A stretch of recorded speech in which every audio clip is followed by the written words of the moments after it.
आज हम सब यहाँ इकट्ठे इसलिए हुए हैं, इतने सालों से हम यहाँ गणपति उत्सव मनाते आए हैं, लेकिन आज कुछ विशेष चीज को जानने के लिए, समझने के लिए, प्राप्त करने के लिए इकट्ठे हुए हैं।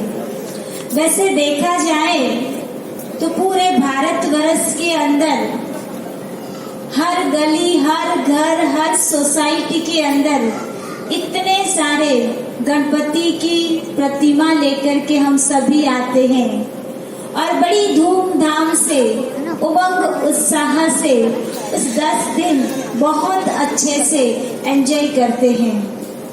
भारत देश एक ऐसा उमंग उत्साह वाला देश है। हर देश के अंदर देखा जाए तो सेलिब्रेशन के लिए कुछ एक दिन होता है या साल में 1-2 ऐसे कुछ त्योहार उनके जो होते हैं, लेकिन हमारा देश इतना अच्छा है, हर दिन को वो अगर कहा जाए तो हर दिन एक नया त्योहार है। हर दिन एक नए त्योहार की उमंग उत्साह के रिमझिम में हमेशा झूमता रहता है। आजकल की जो मोबाइल्स हैं, हर रोज नए नए मैसेजेस आते रहते हैं, वीडियोज आते रहते हैं और उसमें डिलीट करने का भी बहुत टाइम जाता है। उसी तरह हम अपने दिनचर्या के अंदर अपने कार्य व्यवहार में व्यस्त होते हुए भी अपने आप में जो अंदर की नेगेटिविटीज होती है उसको डिलीट करने के लिए हर एक त्योहार नया उमंग, नई उत्साह, नई खुशी, नई हैप्पीनेस को पास लेकर के आती है। तो क्या हम उस नए उमंग, नई उत्साह और नई हैप्पीनेस को फील करने के लिए तैयार हैं? है ना? तो गणपति का, जिनका नाम है गणपति, गणनायक कहते हैं, गणपति गुणों का जो पति है, आज के दिन हम भी वो बनने का संकल्प करें। इतने सालों से हम पूजा करते आए हैं, आज के दिन हम उसे अपने में उसकी गुणों को, उसकी शक्तियों को, उसकी विशेषताओं को, उसके वैल्यूज को, उसकी हुनर को अपने में समाने का प्रयास करेंगे। और साथ में कहा जाता है शिव पुत्र गणेश है, इसलिए शिव जो है वो हम सबके भी पिता हैं, सारे विश्व की समस्त आत्माओं के वो पिता है। जो गणपति के पिता है वो हमारे भी पिता हैं। जो गणपति को इतने अच्छे गुण संस्कार दिए हैं, अगर हम भी दिल से, मन से अगर उनके साथ जुड़ेंगे तो क्या हमारे भी वो गुण, शक्ति, संस्कार नहीं आएंगे? जरूर आएंगे।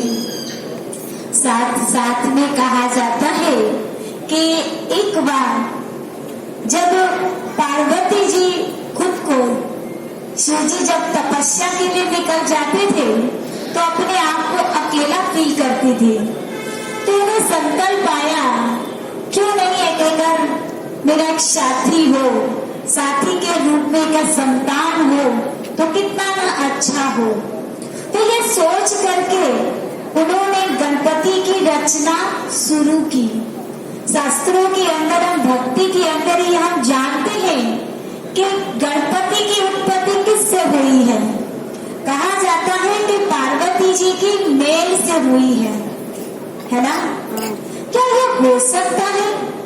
एक देवी के शरीर में इतना मेल, जो एक मूर्ति का निर्माण कर सके? क्या आप और हम सबके शरीर में इतनी मेल अर्थात मिट्टी है?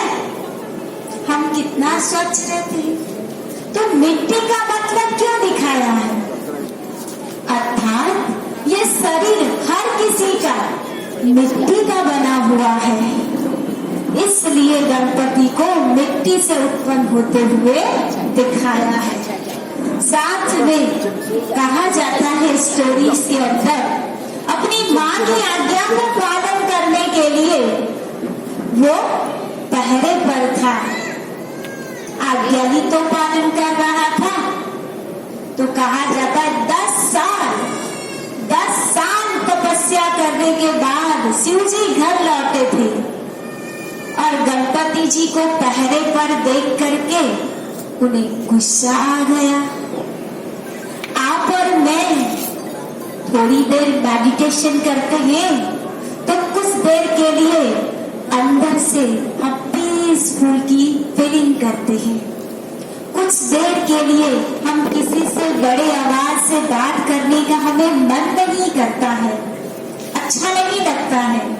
उस पीसनेस का अनुभव में रहना चाहते हैं। जो 10 साल तपस्या किया हो तो क्या उसके अंदर इतनी गुस्सा आ सकता है? तो किस चीज का गुस्सा था? फिर कहा जाता है किस गुस्से में अपने ही बच्चे का गला काट दिया। गला काटा कहा जाता है। इस दुनिया में किसी का अगर गला काट जाता है तो उसे क्या कहा जाता है? मृत्यु। किसी व्यक्ति ने आकर के किसी के साथ क्राइम से उसने क्या कर दिया? गला काट दिया। तो न्यूज पेपरों में न्यूज चैनल के अंदर कौन से शब्द का प्रयोग करके वो चैनल को वो न्यूज को पेश किया जाता है? बताइए। मृत्यु अर्थात हत्या शब्द कहा जाता है। एक व्यक्ति ने एक व्यक्ति का हत्या कर दिया, लेकिन हम ये शब्द का प्रयोग नहीं करते हैं। लेकिन हम सभी क्या कहते हैं? गणपति जी का शीश काट दिया है कि नहीं? शीश तो काटा, लेकिन वो शीश तो वहीं पड़ा था। शंकर जी इतनी तपस्वी थे, दूसरा शीश लगाया, उससे अच्छा वही शीश लगा दिया होता, बट वो नहीं किया। क्यों नहीं किया? उन्होंने पार्वती जी को कहा कि माता पार्वती को कि यहाँ से जो जाएगा उसका सिर काट के लगा देंगे। अर्थात जो गणपति का शीश कटा, वो कौन सा शीश कटा था? एक ईगो पहरेदार पे था। उसकी माँ ने उसे उत्पत्ति की थी, उसमें बहुत शक्ति था, क्योंकि युद्ध करते करते उस शक्ति का प्रयोग उन्होंने किया हुआ था। तो उसका एक सूक्ष्म अभिमान आ गया था। इसलिए रियलिटी में देखा जाए तो ये वाला सिर नहीं काटा था, लेकिन उसके अंदर जो एक ईगो था, उस ईगो के सिर को काटा था। जब ईगो का सिर कट जाता है तो अपने अंदर रही हुई गुण शक्तियों को वो जागृत कर लेता है। कोई चीज हम करते हैं, टाइम पर याद आ जाता है, कर लेते तो कहते इनका विवेक जागृत हो गया है ना।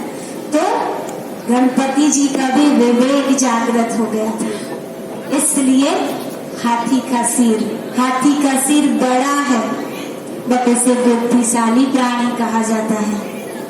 गणपति को भी बुद्धि का देवता कहा जाता है, विद्या का देव कहा जाता है। इसलिए हर पूजा से पहले श्री गणेश किया जाता है। विघ्न विनायक है, वो हर विघ्न को हर लेते हैं। जो बुद्धिशाली व्यक्ति होगा, बुद्धि की जागृत अवस्था में अगर कार्य करता है तो हर एक विघ्न को वो इजीली पार कर लेता है। इसलिए गणपति को बड़ा शीश बुद्धिशाली व्यक्ति दिखाया है। तो साथ में क्या दिखाया है? आपके सामने मूर्ति है, आप बताते जाइए। साथ में क्या दिखाया है? सुपड़े जैसे कान, बड़े बड़े पंखे की तरह हिलते हैं, है कि नहीं? है कि नहीं? तो इतने बड़े बड़े कान क्यों दिखाए हैं?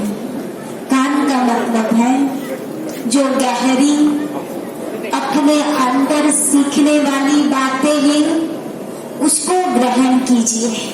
ग्रहण शक्ति, उनमें बहुत अच्छाई को ग्रहण करने की एक विशेषता थी। गुण ग्राहक थे, वो अच्छी चीजों को ही ग्रहण करते थे, बुरी चीजों को निकाल देते थे, इसलिए वो हिलता रहता है। कहा जाता है हाथी के कान में एक छोटा सा भी चींटी जाए तो हाथी की मृत्यु हो सकती है। तो अगर हमारे लाइफ में कोई एक छोटा सा नेगेटिविटी शब्द अंदर चला गया तो हमारी पूरी लाइफ को क्या कर देता है, हिला के रख देता है। इसलिए भगवान हमें अर्थात गणपति जी हमें ये सिखाते हैं, भल रहो घर गृहस्थ में, संसार में हर कार्य को करते हुए, सोसाइटी के बीच में हर चीज में इन्वॉल्व होते हुए, फ्रेंड सर्कल में रहो, किटी पार्टी करो, बट उसके अंदर अच्छी चीजों को ग्रहण करने की शक्ति को गणपति की तरह धारण करो। इसलिए बड़े कान दिखाएं, छोटी छोटी आंखें, इतना बड़ा शरीर, इतना बड़ा सिर, इतने छोटे छोटे प्यारे प्यारे दो आंखें हैं। कहा जाता है दीर्घ दृष्टिता की निशानी है। दूर की चीजें बहुत स्पष्ट नजर आती थी और छोटी चीजें तो और ही अच्छे से नजर आती थी, लेकिन फिर भी दूर की चीजें, जो ज्ञानी व्यक्ति होता है, ज्ञानी माना क्या, ज्ञान का अर्थ क्या होता है, ज्ञान का मीनिंग ही एक समझ, एक परिपूर्ण समझ व्यक्ति के अंदर जब आ जाता है तो वो हर चीज को दूर से भी परख लेता है, उसे वाइब्रेशंस को उस आंखों से फील करता है। वो गणपति के अंदर ये विशेषता थी, हमें भी गणपति से ये विशेषता को धारण करना है। वो विशेषता किससे आई, क्योंकि वो शिव पुत्र थे, इसलिए हम भी जब शिव परमपिता परमात्मा के साथ ये कनेक्शन जोड़ेंगे तो हमारे में भी ये विशेषता धीरे धीरे आती जाएगी। फिर साथ में क्या दिखाया है, लंबा सूंड दिखाया है ना, लंबा सूंड दिखाया है। इस सूंड की क्या निशानी है, कहा जाता है हाथी बड़े बड़े वृक्ष को भी उखाड़ के फेंक देता है, एक बुलडोजर का काम करता है, लेकिन एक छोटा सा नन्हा सा बच्चा भी होगा तो उसे प्यार से उठा भी लेता है। अर्थात बैलेंस, लाइफ में एक स्मूथली लाइफ जो चाहिए हमें, उसमें बैलेंस की कमी होती है। इसलिए बैलेंस ना होने के कारण हम हर छोटी बड़ी बात में, हर छोटे बड़े कार्य में हम इनबैलेंस, इनसिक्योर फील करते हैं। तो गणपति जी हमें ये सिखाते हैं, अपने जीवन में रहते हुए, हर अच्छे बड़े कार्य को करते हुए, फैमिली के साथ रहते हुए, छोटी बड़ी बातों जीवन में आती रहती है, घर में छोटे बड़े बातें होती रहती है, उसमें रहते हुए पसंद नापसंद, अपने संस्कार के अनुकूल प्रतिकूल बहुत सारी चीजें आती है लाइफ में, ये सब को करते हुए हमें एक बैलेंसफुल लाइफ जीना चाहिए। तो बैलेंसफुल लाइफ कैसे जी सकेंगे, हर कर्म करते हुए जब अब समय के अनुसार को, समय को देखते हुए, इसको समझते हुए अगर हर कर्म के अंदर हम अपने लाइफ में थोड़ा सा मेडिटेशन को अगर ऐड करते हैं तो हम हर कार्य को करते हुए, घर गृहस्थ में रहते हुए हम एक बैलेंसफुल लाइफ को अच्छे से जी सकेंगे। ये परमात्मा हमें सिखाते हैं। मेडिटेशन का रियल अर्थ ही होता है अपने आप को मेडिटेट करना, अपने आप को हील करना। हील करने के लिए कोई हिल स्टेशन पर जाने की जरूरत नहीं है, लेकिन हम अपने आप को कैसे हील कर सके, तो हम जब परमपिता परमात्मा से अपने मन बुद्धि का तार जोड़ते हैं तो ऑटोमेटिकली हमारे अंदर एक हीलिंग पावर की फीलिंग आती है। और साथ में क्या दिखाया है, बड़ा पेट है ना, शरीर के हिसाब से कितना बड़ा पेट है ना। बड़ा पेट का मतलब है समाने की शक्ति, हर छोटी बड़ी बातों को समा लेना। जैसे सागर होता है ना, संसार की जितनी भी नदियां होती है उस पानी को अपने में एब्जॉर्ब कर लेता है। उसी तरह घर में रहते हुए भी, संसार में रहते हुए भी गणपति हमें ये सिखाते हैं, हर एक के स्वभाव संस्कार को जानते हुए भी हमें समाना आना चाहिए।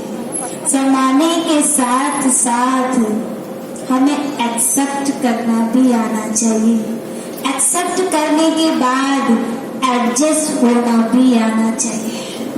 तो गणपति जी के अंदर ये बड़ी अच्छी विशेषता है, जो बड़ा पेट दिखाया है वो हमें समाने की शक्ति को सिखाता है।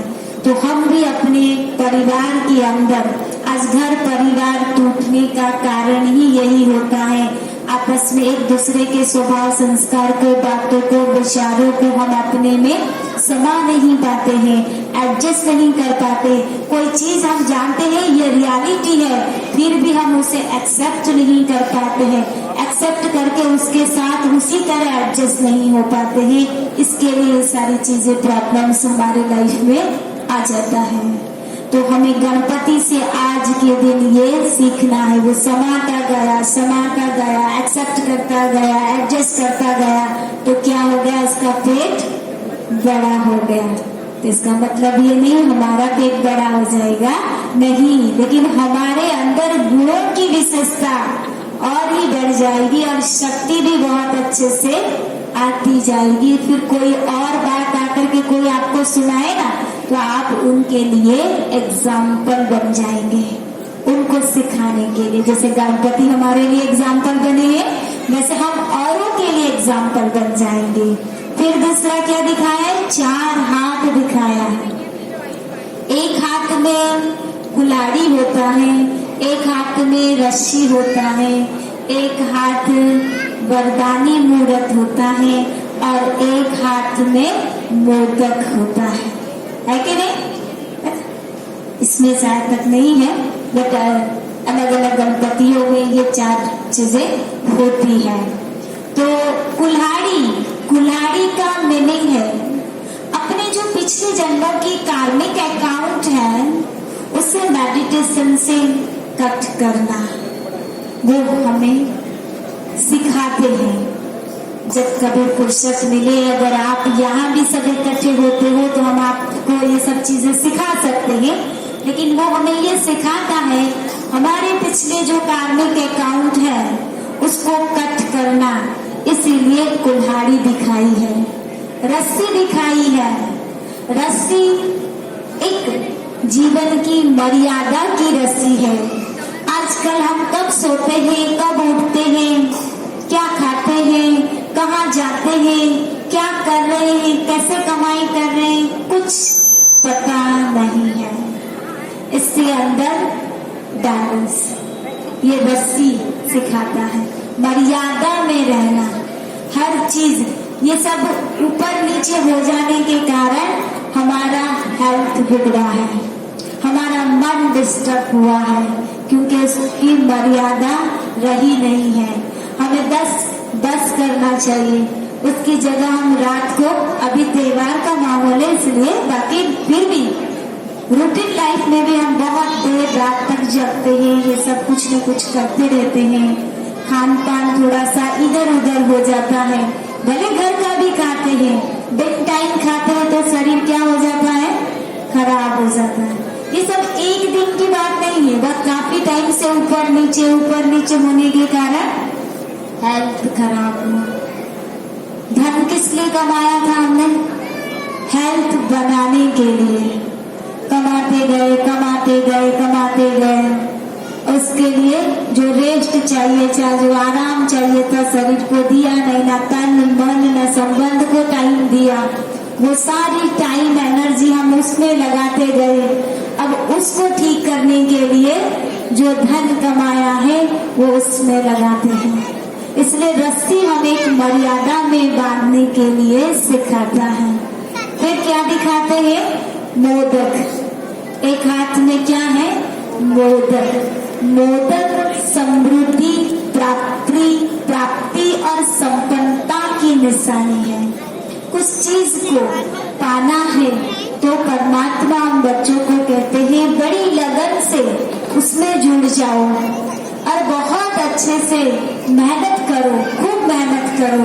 मेहनत करोगे तो मेहनत का फल क्या मिलेगा? मीठा मिलेगा ना, मीठा। वो मीठा क्या है? मोदक है। मोदक मीठा है, वो खाते हुए नहीं दिखाते। गणपति को मोदक खाते हुए कोई मूर्ति में दिखाया नहीं, हाथ में पकड़ते हैं। जब आपकी सफलता होगी, प्राप्ति होगी, तरक्की होगी, खूब आगे बढ़ोगे, लोग बहुत प्रशंसा करेंगे। जब प्रशंसा करेंगे तो जैसे गणपति को ईगो आया था ना, वैसे हमारे में भी थोड़ा सा ईगो आएगा। तो वो ईगो को एक्सेप्ट नहीं करना है, वो प्रशंसा को एक्सेप्ट नहीं करना। मतलब बाहर से सब भले कर रहे हैं, लेकिन हमें उस ईगो में नहीं आना है। मेरे जैसा तो सफल व्यक्ति कोई है ही नहीं, मैं जो कर सकता हूँ कोई कर ही नहीं सकता। ये सब क्या है? ये एक ईगो के निशानी है, इसको नहीं आने देना है।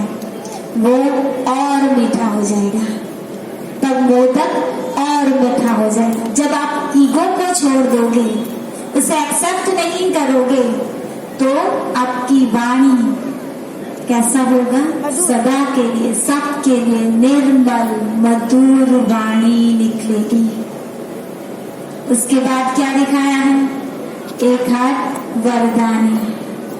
तो हम सबके लिए जब ये सारे गुण विशेषताओं को धारण करेंगे तो देवी देवताओं का हाथ क्या होता है? हमेशा ऐसा होता है, आशीर्वाद की मुद्रा, ब्लेसिंग के स्टेज में होता है। तो क्या होगा? हम सारा दिन क्या करते हैं? चाहिए चाहिए चाहिए, है ना? प्यार चाहिए, खुशी चाहिए, आनंद चाहिए, है ना? बच्चे हैं घर में, चाहे बड़े हैं, बुजुर्ग हैं, बाहर है, धंधे धोरी में, सब में क्या चाहिए? सिर्फ चाहिए चाहिए चाहिए। तो चाहिए चाहिए का निशानी कैसा होता है? ऐसा होता है ना, चाहिए चाहिए। तो चाहिए चाहिए के कारण अपने अंदर की रियल में जो शांति होती है ना, वो गुम हो जाती है। इसलिए फिर अच्छे से नहीं कर पाते हैं। तो देवता माना देने वाला, दाता, दाता बनना है। भगवान ने हमें बहुत कुछ दिया है, कुछ हम भी सबको दे दें, सिर्फ चाहिए नहीं। इसीलिए जब हम देने के स्टेज में आ जाते हैं तो ऑटोमेटिकली हर किसी के लिए क्या बन जाते हैं? ब्लेसिंग वाले बन जाते हैं। तो देना है ना, क्या देनी है? कोई आपके सामने मिले तो स्माइल से जय श्री कृष्ण कह दो, जय राम जी कह दो, जो भी कहना है आपको, लेकिन किससे? स्माइल से। तो दिया ना, तो सामने वाला क्या देगा? आपको क्या चाहिए? हैप्पीनेस चाहिए, खुशी चाहिए, पीस चाहिए, लव चाहिए ना, तो फिर आप जो दोगे वही मिलेगा। चाहिए करने की जरूरत ही नहीं पड़ेगी, ऑटोमेटिकली आ जाएगा। लेकिन पहले हम ये तो दे, क्या दे? पीस दे, तो सामने से क्या मिलेगा? पीस मिलेगा। लव दे, तो सामने से क्या मिलेगा? एक देंगे, एक देंगे, चार मिलेगा। देखो छोटा सा बच्चा भी कहता है एक देंगे तो चार मिलेगा, है ना? आपके फैमिली में 4 है, 10 है, 15 है, हम इतनी सोसाइटी में 25-50 बैठे हैं। एक को हम देते हैं दुआ, आपका हर कार्य, हर मनोकामनाएं पूर्ण हो जाए, तो वो इतने सारी आत्माएं क्या देगी? यही देगी ना। तो एक का 1000 गुना कितना मिला? कितना मिला? 1000 गुना मिला। तो देना अच्छा है कि नहीं? तो गणपति हमें ये सिखाते हैं। फिर दूसरा क्या है? एक पैर मुड़ा हुआ और एक पैर लटक रहा है। हर देवी देवताओं को आपने देखा होगा, हर मूर्ति में, चाहे देवी की मूर्ति में, चाहे देवताओं की मूर्ति में, एक पैर मुड़ा हुआ और एक पैर नीचे लटकता हुआ एकदम टच जमीन पर टच करता है। तो गणपति जी हमें ये सिखाते हैं, घर गृहस्थ संसार में हमें रहना है तो एक पैर भले गृहस्थ में रखो।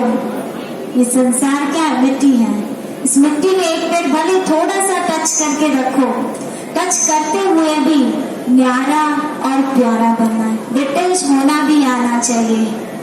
तो वो हमें गणपति जी सिखाते हैं, न्यारा भी बनो और सर्व का प्यारा भी बनो। तो प्यारा कब बनेंगे? जब उसके साथ कनेक्शन जोड़ेंगे। किसके साथ? गणपति जी के पिता के साथ, जो हम सब का पिता है, परम पिता है, उसके साथ एक पैर धरती पर और मन बुद्धि रूपी पैर परमात्मा के साथ। जब ये कनेक्शन जुड़ा रहेगा तो हम घर में रहते हुए भी, हर छोटे बड़े कार्य करते हुए भी रियली आप कभी भारी फील नहीं करोगे, बोझ अनुभव नहीं होगा, हैवीनेस नहीं होगा, हल्का फील करोगे। इसलिए गणपति जी को इस तरह से दिखाया है।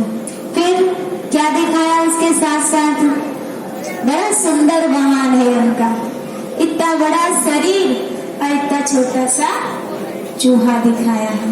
और कोई देवी देवताओं को ऐसा देखा? उनके शरीर के हिसाब से वाहन भी बहुत अच्छे सुंदर है, लेकिन गणपति जी के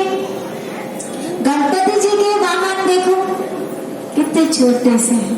हम घर में भी क्या कहते हैं कि दरवाजा खिड़की सब कुछ बंद है, फिर भी पता नहीं कहाँ से ये चूहा आ गया। चूहा को आने के लिए कोई बड़ा रास्ता की जरूरत नहीं होता है, छोटे रास्ते से वो अंदर आ जाता है। चूहा क्या करता है सारा दिन? देखो कितना अच्छा है, सब पता है? सारा दिन क्या करता है? कुटर करता रहता है, चाहे खाने की चीज हो, प्लास्टिक हो या कोई कचरा हो, कुछ भी एक्सरसाइज हो, जो भी होगा सारा दिन क्या करता रहता है? कुटर करता रहता है। तो आज हम सभी क्या कर रहे हैं?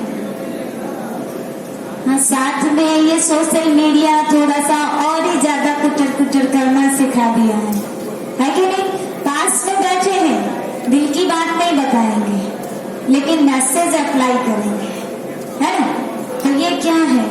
दिन जरूरी थॉट्स अंदर लाते हैं, दिन जरूरी मैसेजेस को एक दूसरे को अप्लाई करते रहते हैं, मैसेजेस करते रहते हैं, बिन जरूरी बातें बोलते हैं, बिन जरूरी बोल निकल जाता है, बिन जरूरी कार्य नहीं चाहते हुए भी कर लेते रहे, नहीं करना चाहिए था। तो ये सारा दिन क्या हो रहा है? कुटर तो हो ही रहा है। तो गणपति जी हमें कहते हैं कि जैसे मैंने उसके ऊपर सवार कर लिया ना, वैसे आप भी उसके ऊपर सवार कर लो। जरूरी है उस चीज का, हर चीज का उपयोग करो, ना जरूरी है तो उससे थोड़ा सा डिस्टेंस बना लो। तो व्यर्थ नेगेटिव से हम बहुत बच जाएंगे। आजकल इन्हीं सब चीजों में हमारी जो अंदर की जो एनर्जी होती है ना, वो बहुत लीकेज हो रही है। इसलिए परमात्मा हमें ये सिखाते हैं। इसलिए लास्ट में क्या दिखाते हैं कि गणपति जी और कार्तिक का एक स्टोरी सुनाते हैं कि उनको कहा गया पूरे विश्व का परिभ्रमण करना चाहिए, लेकिन कार्तिक जी तो चले गए, लेकिन गणपति जी ने क्या किया? अपने ही माता पिता का परिभ्रमण कर लिया। जिसके माता पिता में पूरा विश्व समाया हुआ हो, उन्होंने कितना सुंदर पॉजिटिव एक बात बताई। तो हमें भी विश्व की परिभ्रमण करने की जरूरत नहीं है, हमें परमात्मा के साथ कनेक्शन जोड़ने की जरूरत है। जब उसके साथ कनेक्शन जोड़ लेते हैं, जीवन की सारी यात्राएं सफल हो जाती है और कहीं जाने की जरूरत नहीं है। भगवान हमें कहते हैं इधर उधर भटकने की जगह हम क्या करें? उसके साथ कनेक्ट हो जाएं। इसके लिए हम उपवास रखते हैं, व्रत रखते हैं। व्रत क्यों रखा जाता है? खान पीन छोड़ देते हैं, खाना पीना छोड़ दें। उपवास का रियल मीनिंग ही होता है उप, माना ऊपर। सबसे ऊपर कौन है? परमात्मा है। उसके नजदीक रहना। क्या हम ये संकल्प कर सकते हैं? जिस दिन हम उपवास करते हैं, खाना पीना तो ठीक है, लेकिन उस दिन ये संकल्प कीजिए कि आज सारा दिन हर नेगेटिविटी से मुझे क्या करना है, दूर रहना है। कोई सुनाने के लिए आए, जैसे कुछ कोई खाने के लिए देने के लिए आते तो कहते हैं ना आज मेरा व्रत है, कहते हैं ना। कोई नेगेटिविटी तेरी मेरी इधर उधर की बातें कोई अगर सुनाने के लिए आप आए ना, तो आप सामने से कह दो आज मेरा व्रत है, तो क्या होगा, अच्छे से हील हो जाओगे। किसी के पास जाने की जरूरत ही नहीं, सब कुछ आपके पास है, सिर्फ थोड़ा सा ट्रिक करने की जरूरत है। फिर क्या करते हैं, गणपति की जब पूजा वगैरह करते हैं तो साथ में स्वस्तिका लगाते हैं हर पूजा में। कभी सोचा है स्वस्तिका क्यों लगाई जाती है? ब्राह्मण को पूछा, पंडित को पूछा। हम अपने घर के एंट्रेंस में लगाते हैं, सेकंड डोर पर नहीं लगाते, फर्स्ट डोर पर लगाते हैं। क्यों लगाते हैं? रेड कलर का ही क्यों किया जाता है? रेड ही क्यों? घर में बहुत सारे कलर्स हैं, लेकिन कोई और कलर की जरूरत नहीं। रेड कलर इसलिए किया जाता है, आत्मा जहाँ से आई है उस धाम का कलर रेड है, इसलिए वो स्मृति रहे कि हम यहाँ के रहवासी नहीं हैं, हम वहाँ के रहवासी नहीं है, यहाँ के नहीं वहाँ के रहवासी है। इसीलिए स्मृति जागृत हो जाए कि हम वहाँ के रहवासी हैं। फिर इसके अंदर 4 टिक्का करते हैं। सिर्फ एक युग की जन्म की बात नहीं है, चारों युगों की बातें हैं, इसलिए 4 टिक्का करते हैं। चावल चिपकाते हैं, क्यों? मूंग चना ज्वार सब कुछ घर में है, फिर भी चावल अक्षर जिसका कभी क्षय नहीं होता है, तो आत्मा कभी जलती मरती कटती नहीं है, इसलिए उसका कभी क्षय नहीं होता है, इसलिए उसके यादगार में चावल। फिर साथ में क्या करते हैं, नीचे 5 टिक्का करते हैं। कोई करता, सब नहीं करते हैं। तो चारों युगों के विषय में तो हम जानते ही हैं, दूसरा 5वां युगों के बारे में भी उसके यादगार में नीचे 5 टिक्का करते हैं। तो ये है आज के गणपति का आध्यात्मिक रहस्य। तो आप सबको अगर अच्छा लगा हो तो हमारे हिमांशु भाई को अगर आप कहेंगे, आप जब कभी फ्री हो, आप चाहे तो आप हमारे सेंटर पर आ सकते हैं। अगर ना आप वहां तक आना चाहते हो, आप यहीं करना चाहते हो, तो आप अपने टाइम पे अगर एडजस्ट करेंगे तो हम खुद आकर के आपको मेडिटेशन सिखा के जाएंगे। मेडिटेशन सीखना इसका मतलब ये नहीं कि ब्रह्मा कुमारी बन जाना। हर एक थॉट को प्यूरिफाई करने का तरीका है मेडिटेशन करना। हम थॉट तो करते हैं लेकिन उसको प्यूरिफाई करना नहीं आता है, तो उसको प्यूरिफाई करके अपने थॉट को भी हीलिंग करना आना चाहिए। पॉजिटिव सोचते हैं, पॉजिटिव के अंदर पावरफुल थॉट्स होना चाहिए। तो वो पावरफुल थॉट्स हम कैसे क्रिएट करेंगे, इसका तरीका हम सिखाते हैं। अच्छा, ओम शांति। हम 3 बार ओम की ध्वनि बोलेंगे, हम साथ में मिल करके।